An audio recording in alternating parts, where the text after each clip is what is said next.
The galaxy was not a quiet place. Every planet had its own life, and every species believed it was the most important. But Earth was different. Humans were strange to many species. They were unpredictable, and some of the older civilizations saw them as dangerous. The Galactic Council had been watching Earth for centuries, quietly discussing what to do. Some thought humans should be helped, guided like children. Others believed humans would grow too strong and cause chaos. One day, a council session was called. Every species sent its leaders. Ships of every shape and size crowded the space around the council station. There were beings made of metal, beings made of gas, beings that looked like giant insects, and beings that seemed like walking crystals. They argued loudly in their own languages, sometimes with gestures that made the room shake. The council chambers were huge, a ring in space that could hold hundreds of species comfortably. The air was full of tension. The vote was simple. Should Earth be enslaved before it became a real threat? Some argued that it was the only safe choice. Others said humans might surprise them. A small delegation of humans had tried to send a message, but the council ignored it. Humans were not allowed to vote. On Earth, Aaron Cole watched the stars from the command deck of the new human fleet. He was tall, with brown hair and sharp eyes. Beside him, Laura Hayes worked on her instruments, checking the signals they had intercepted from space. The message was clear. The council was planning something big. They did not want humanity to grow. They wanted humans to be controlled. Aaron frowned. They think they can take us, he said quietly. They don't know humans. Laura shook her head. They underestimate us. But they are planning their fleets now. They will come soon. Leaders on Earth met in a large conference room. President Carter, a calm woman with short blonde hair, listened as military officers explained the council's vote. Maps of alien fleets filled the walls. Every point was a potential threat, every line a path of destruction. We can't ignore this, said General Lucas, a man in his 40s with a strong build. If they attack first, we lose millions. But if we strike carefully, we can show them humans are not weak. Aaron stepped forward. We need to prepare, but we don't have to hide. We can make them regret underestimating us. President Carter nodded. Prepare the fleet. But remember, we want to survive, not just fight. Show them strength, yes, but also intelligence. In the coming days, humans worked day and night. Ships were repaired, weapons were tested, and strategies were planned. Every human in the fleet trained harder than ever before. Even the youngest cadets learned new tactics. They had only one goal: make the council understand that humans could not be controlled. Meanwhile, in the council chambers, debates became heated. Leaders argued with one another. We must act quickly, said a tall blue alien with many eyes. Earth is growing. They could be dangerous in a few decades. But they are still young, said a small orange creature. We might help them, guide them. Enslavement could start a war we cannot control. The council ignored the warnings of a few. The vote came quickly. By a large majority, the decision was made. Earth would be enslaved. Every council species had agreed. Back on Earth, Aaron and Laura watched the transmission of the vote. Laura clenched her fists. They think they can decide our fate. They don't know humans. They don't know what we can do. Aaron nodded. Then we will show them. Not by begging, not by hiding. We fight smart. We fight together. The first contact came in the dark of space. Alien ships, larger than anything humans had seen, appeared on the edge of the solar system. They moved slowly, but with purpose, their weapons glowing. Humans felt a mix of fear and excitement. This was the moment they had prepared for. Aaron gave his first orders. Deploy the fleet. Keep formation. Use the decoys first. We need to test their response. Ships sprang to life, engines humming, lights flashing. Humans had built ships that could move faster than most council ships expected. Their weapons were different, designed to surprise. The first test was a small group of decoy ships, moving toward the alien fleet to distract them. The aliens responded immediately. Energy beams lit the space around the decoys, but humans had prepared. Shields held strong. The aliens were confused, surprised by the tactics. Aaron's fleet used this moment to strike. Smaller ships moved behind the alien lines, hitting critical engines. The battle was short but fierce. Humans did not win everything, but they showed they were not weak. One by one, the alien ships retreated. Some were damaged beyond repair. Others turned away, retreating toward their home systems. News of the small victories spread quickly. On Earth, celebrations were quiet but meaningful. Humans knew this was just the start. They had shown strength, but the Council would not stop. They would send more fleets. More leaders would plot. But humans were ready. In the Council chambers, confusion spread. Leaders whispered to one another. "How did humans fight like that?" asked one. "They were supposed to be weak." "They are clever," said another. "Too clever. We may have made a mistake." Meanwhile, Laura worked on a new project. She had discovered a way to increase the energy output of human ships. It was a risky plan, but it could turn the next battle in their favor. Aaron watched her, trusting her skills. "We need every advantage," he said. "If they come again, we cannot waste time. Humans must be ready for anything." On Earth, people from all walks of life prepared. Scientists worked on new devices, soldiers trained with new strategies, and ordinary citizens helped where they could. Every human knew the stakes. This was not just a fight for survival. It was a fight for freedom. At night, Aaron looked at the stars. He thought of the Council leaders, all convinced they could control humanity. They did not know human strength, courage, or willingness to protect their world. He thought of Laura, of the fleet, of everyone working together. "They think they can enslave us," he said softly. "They are wrong. They will learn the hard way." Laura stood beside him. "And when they do, they will understand humans are not a threat to be controlled. They are a force to be respected." The first part of the conflict had ended, but the real challenge was just beginning. Humanity had shown the galaxy that they were not weak.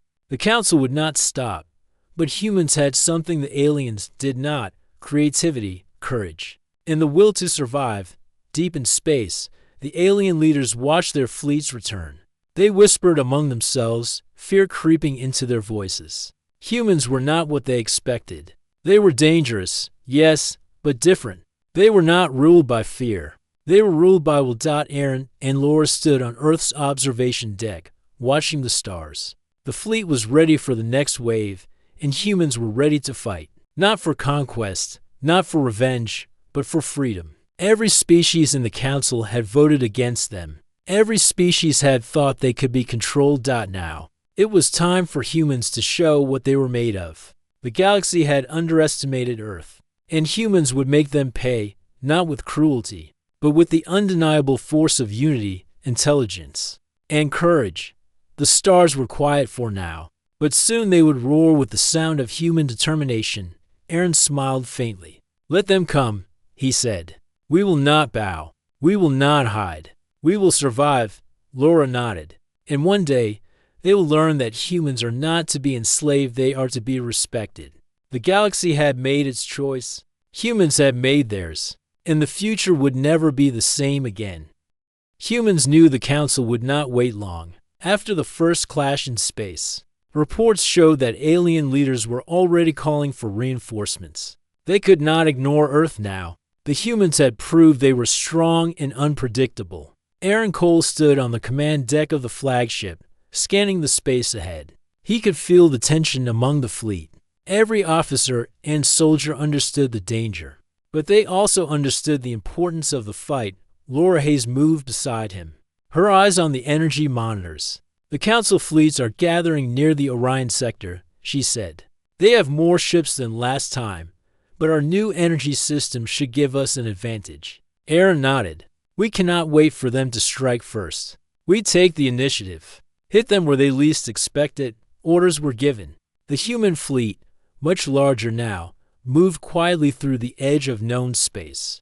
Most Council fleets did not know Earth had built so many new ships so quickly. The humans used smaller, faster vessels to scout, while the larger ships remained hidden, ready to strike. On the alien side, fleets moved with confidence. They had studied humans and expected simple attacks. Their leaders had assumed that humans would follow predictable patterns. But they were wrong. Humans never followed predictable patterns. The first engagement began in the dark. Small human scouts attacked supply convoys. hitting quickly and vanishing into space before the aliens could respond. The convoys carried fuel and weapons. Without them, the main fleet would struggle to maintain formation. The aliens were shocked. How could humans know exactly where to strike? Aaron watched the battle unfold on the screen. "They are trying to reorganize," he said. "We need the second phase. Laura, are the new energy cannons ready?" Laura's fingers flew across the controls. "They are online. Power levels are stable. The main batteries can fire in 10 minutes. Good," Aaron said. "Let's remind them why they underestimated Earth." When the 10 minutes were up, the human fleet struck. Massive energy beams cut through the darkness of space, targeting the alien fleet's engines and communication systems. Ships were thrown off course, and some began spinning out of control. The aliens had never seen attacks like this. Their shields were strong, but humans had found weaknesses in the designs. The battle lasted for hours, but the humans were organized and calm. Each ship had a specific role. Some distracted, some attacked, and some protected the fleet. Aaron's strategy was simple: divide the enemy, confuse them, and strike at the critical points. Meanwhile, back on Earth, civilians watched the live broadcast of the battle. People cheered, but not out of joy for violence. They cheered for humanity's courage. For centuries, humans had lived on a small blue planet, and now they were standing against the most powerful council in the galaxy. Laura worked tirelessly in the control room. She noticed patterns in the alien fleet movements and quickly adjusted the human fleet's strategy. "Aaron, they are trying to flank us from the left," she said. "If we don't act, we could lose ships." Aaron gave the order. "Deploy the interceptors. Cut them off before they reach the rear line." Small human ships zipped through space, faster than the aliens expected. They struck from unexpected angles, disabling multiple ships in minutes. Confusion spread through the council fleet. Many of their leaders did not know how to react. Some argued among themselves, while others tried to regroup, but humans were always one step ahead. In the middle of the chaos, a young human pilot named Daniel Price performed a daring move. His ship slid past the enemy lines and attached a hacking device to a council command ship. The device disrupted communications, and suddenly, alien ships could not coordinate. Engines flared, and weapons misfired. Daniel's bravery turned the tide of the battle. Aaron saw the effect immediately. "Good work, Daniel," he said over the comms. "Keep it steady. The fleet is following your lead." Hours passed, and the alien fleet began to retreat. They had underestimated humans, and now their losses were too high to continue the fight. Ships limped away, some barely holding together. The humans did not chase too far. They knew the next wave would be even stronger. This was a warning, a statement. Humans were not weak. On Earth, leaders celebrated cautiously. They had won the battle, but the war was far from over. President Carter addressed the nation. "Today, humanity proved it is not alone in the universe. We stood against forces that sought to enslave us, and we will continue to stand. We will fight with intelligence, courage, and unity. Let no one doubt Earth again."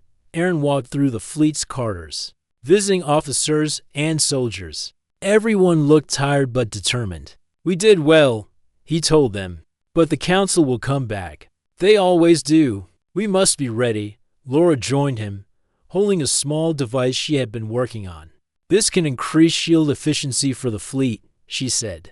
"If the council sends a bigger armada, we can withstand more attacks." Aaron examined the device. "Good work, Laura. This will save lives. But remember, technology alone cannot win battles. Humans fight with their minds as much as with their ships. That is our advantage." As days passed, humans prepared for the next engagement. They trained, built new ships, and improved their weapons. Civilians contributed in every way they could. Engineers worked in space yards, crafting ships faster than the aliens thought possible. Soldiers drilled constantly, ready for any attack. The council, on the other hand, grew desperate. Leaders argued bitterly. Some wanted to attack Earth immediately. Others feared that humans would destroy entire fleets if provoked. Council propaganda tried to hide human victories, but stories of human strength spread across the galaxy. Many minor species began to doubt their leaders. whispering that Earth might be a force to be respected rather than conquered. Aaron knew this was the moment to act. Humans had shown they could fight. Now they could show that they could protect others. Some council worlds had already suffered under their leaders' control, and humans had a chance to gain allies by offering help. A distress call came from a nearby planet under council control. Civilians were trapped under strict rules, facing shortages and oppression. Aaron convened a small task force. "We rescue them," he said. "We cannot just fight. We must show what humans are capable of, not just in war, but in justice." Laura and Daniel joined him. They flew with a group of fast ships to the planet, avoiding council patrols. They landed quietly, using stealth technology to move through the cities. Civilians were frightened but curious. When humans helped them, giving food, medical aid, and protection, they began to trust the newcomers. By the time council reinforcements arrived, humans had already evacuated many civilians. The council soldiers were confused. How could humans act so quickly, with precision and care? The rescue mission became another victory. Humans were proving not only strength, but fairness and intelligence back on the fleet. Aaron spoke to his officers. "We cannot just fight for Earth. We fight for every world that suffers under fear and control. Humans will not conquer, but we will protect. That is our true power." Laura smiled. "The more they see our methods, the more they will question their leaders. They will see humans are different." News of the rescue spread quickly through the galaxy. Minor species began sending messages of gratitude and curiosity. Many offered limited support, small fleets, or intelligence. They did not want to join Earth in war yet, but they began to see humans as a force they could trust. Meanwhile, the council grew frantic. Their leaders were losing control over not just Earth, but their own people. Some council members suggested negotiating with humans. Others refused, believing any compromise would show weakness. The council's unity was breaking. Aaron watched all this unfold from his flagship. He knew that humans had changed the game. No longer was it just about defending Earth. Humans were now a symbol of courage and ingenuity across the galaxy. Every species that had voted to enslave Earth now faced the reality that humans could not be controlled. Laura placed a hand on his shoulder. "They think they are the hunters, but humans are teaching them a lesson," she said softly. Aaron nodded. "Yes, and the lesson is simple. Do not underestimate humans. We are small, but we are strong. We fight with intelligence, courage, and heart. That is something no council can take away." As the human fleet returned to Earth, they were greeted with cheers and hope. People everywhere understood that humanity had taken its first real step into the galaxy. The council had underestimated them, and the universe would never see humans the same way again. Aaron stood on the observation deck, looking at the stars. He knew more battles were coming, bigger and more dangerous. But he also knew that humans were ready. Together, they had shown that they could stand against the greatest powers in the galaxy. The galaxy was watching, and humans were ready to show the rest of the universe that Earth could not be enslaved, controlled, or ignored. Humanity had taken the first steps, and the future promised both challenges and victories. Humans had shown the galaxy that they could fight, but the council still believed that Earth could be crushed if they tried hard enough. Aaron Cole and his fleet knew better. They had learned how the council fought, how their fleets moved, and most importantly, how to think like humans while predicting alien behavior. The fleet left Earth orbit early one morning. Aaron stood on the command deck, watching the stars pass by. The silence of space was broken only by the hum of engines. Laura Hayes adjusted her instruments, monitoring energy outputs and shielding levels. "We have a chance to turn the tide further," she said. "The council doesn't understand that humans don't only fight, they also protect and build alliances." Aaron nodded. "Then we show them. We are not just survivors. We are protectors. We will help those who cannot defend themselves." Their first destination was a system near the council-controlled region. Humans had learned that the council often mistreated minor species there, demanding resources and obedience. Aaron's plan was simple: rescue those who suffered and demonstrate that humans were different. When they arrived, they found a planet under strict surveillance. Council ships patrolled in orbit, and the planet's cities were heavily guarded. Humans moved cautiously, using stealth ships to avoid detection. Laura guided the fleet, adjusting shields and engines to remain invisible to Council sensors. A team of human pilots, including Daniel Price, prepared to enter the planet's atmosphere. They carried supplies, small energy devices, and medical kits. The goal was not to fight, but to rescue. Civilians hid in basements and abandoned buildings, terrified of both the Council and any outsiders. As the humans touched down, they were met with wary eyes. Children peeked from behind walls, and adults whispered, unsure whether to trust strangers. Aaron and his team offered food, water, and medical help. Slowly, trust grew. The people began to believe that humans were not invaders but helpers. Laura worked with local engineers, teaching them simple ways to protect their cities and communicate safely. Daniel guided the civilians to hidden areas where they could be safe. If the Council sent reinforcements, every human action was precise, efficient, and full of care. Back in orbit, Aaron monitored the Council fleets. A large force had been sent to investigate disturbances in the system. The humans had only a small window to act. Aaron gave orders to prepare for defensive positions. But he knew the best defense was strategy and surprise. The Council ships approached slowly, scanning for any sign of human activity. They assumed humans would panic or retreat. They did not understand the careful planning of the human fleet. Aaron divided his forces into groups, each with a specific role. One to engage the Council ships directly, one to protect civilians, and one to disrupt communications. When the Council fleet arrived, the humans acted. Small, fast ships zipped between the larger enemy vessels, creating confusion and opening gaps. Energy cannons fired at critical points, disabling engines and weapons. Humans did not aim to destroy all ships, but to show that they could control the battlefield. The civilians on the planet watched in awe as humans moved with precision. They had heard stories of humans' courage from nearby systems, but now they saw it themselves. Fear began to fade, replaced with hope. The people realized that humans were willing to risk their lives for others, not just for their own survival.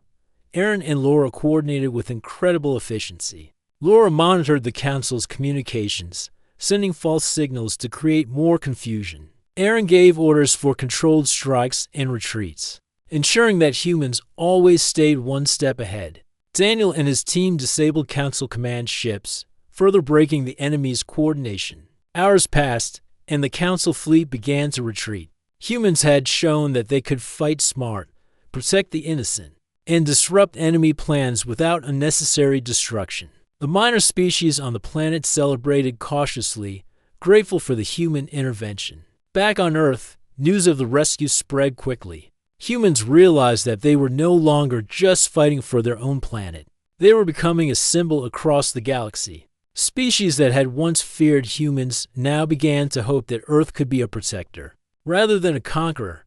The Council, however, grew frantic. Their leaders had underestimated humans again, and now whispers of rebellion began in their own ranks. Some minor species refused to follow orders, secretly aiding humans by sending information about Council movements. The Council's unity was breaking, and fear spread faster than ever. Aaron knew that the next step was to strike deeper. Humans needed to show the galaxy that they could protect and fight at the same time, and that their strength came not from cruelty, but from intelligence, courage, and fairness. The human fleet moved to a region where several Council-controlled planets were suffering under strict rule. Aaron and his officers planned a campaign that would rescue civilians, weaken Council control, and gather allies. Every move was calculated, every attack measured. Humans were learning quickly how to use strategy to their advantage. During one mission, a young engineer named Sophie Lane developed a new energy device that could temporarily disable Council ships without causing permanent damage. This device allowed humans to stop enemy movements, rescue civilians, and retreat before reinforcements arrived. Sophie worked with Laura to integrate it into the fleet, giving humans an even greater advantage. Aaron sent Daniel and his team to test the new device on a Council patrol fleet. The results were immediate. Several Council ships were disabled long enough for humans to rescue trapped civilians. The Council fleet tried to respond, but they could not predict humans' next moves. Daniel guided the civilians to safety, showing courage and precision under pressure.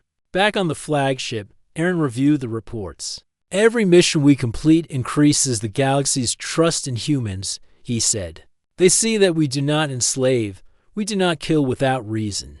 We protect and fight with intelligence. That is our real power."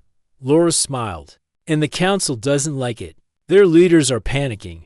Minor species are questioning orders. Humans are changing the balance of power without starting a full war." Aaron nodded.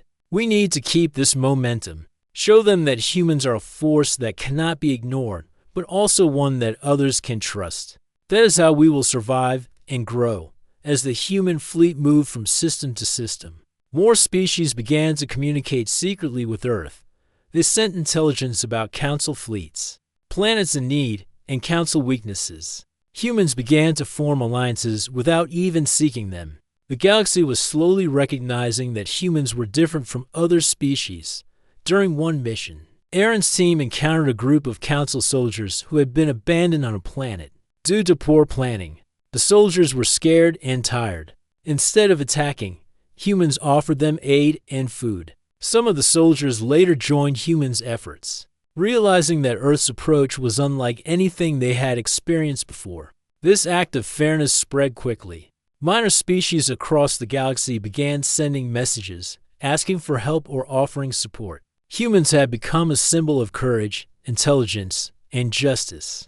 The Council was losing not just in battles, but in influence. Aaron looked at the stars one night and spoke to Laura. The Council thought humans were dangerous because of fear and unpredictability, but they did not see that humans can inspire hope, build trust, and fight wisely. "That is what makes us strong," Laura nodded. "And every world we help is another step toward changing the galaxy. Humans are not just fighters. We are teachers, protectors, and leaders. The Council cannot control that. By the end of this campaign, the Council was in chaos. Minor species were openly questioning orders, fleets were being sabotaged, and their leaders were arguing constantly. Humans had not yet destroyed the Council, but they had shown that control over the galaxy was impossible without understanding Earth. Aaron knew the real battle was coming. The Council would regroup and strike harder. But humanity had already changed the game. They had proven that intelligence, courage, and fairness were stronger than fear, cruelty, and arrogance. The human fleet returned to Earth briefly to resupply.